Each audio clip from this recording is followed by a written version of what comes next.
Alright, so I came outside today to start cleaning. I didn't really get very far, but I started working on this little thing. So I was thinking about high flow brass filters. You can find them pretty easily for like TH400 stuff. I saw one when searching around that Jake made from Jake's Performance for the number 100 brass mesh high flow 4L80 filter.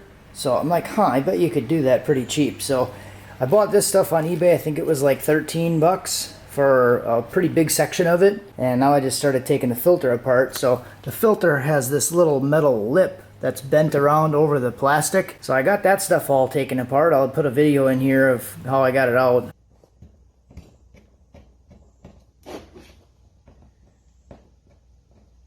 Now this section here, this has this little flap, comes in through the hole. Looks like there's some more metal bent around the filter, so I'm gonna bend that stuff up, get this filter out, and then I'll try to insert the mesh and see if we can get something similar to this, and then probably use a press or something and bend the metal flaps back over. We'll see if that works. Alright, so there it is, all finished up.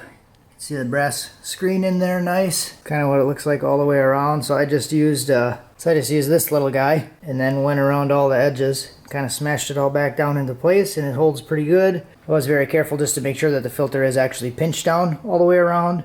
So I did the bottom side first, like set the plastic on the bottom side first, and then kind of walked it in here, made sure it was all good. I did end up leaving this much of the felt in there just because that center part was a little bit difficult. I couldn't get anything underneath the metal to wedge it up to be able to stuff the screen under, so I just left this section around the hole. So it has probably like 1.5 inches of this filter material all the way around the screen hole to kind of lay over the top of it. So I took the screen hole, folded the screen hole over, and then this lays over the top of it and then holds everything down. You can see there's a little bit of a section that's kind of peeking through there, so it is definitely wide enough. I don't know, maybe we'll try it out and see how it works.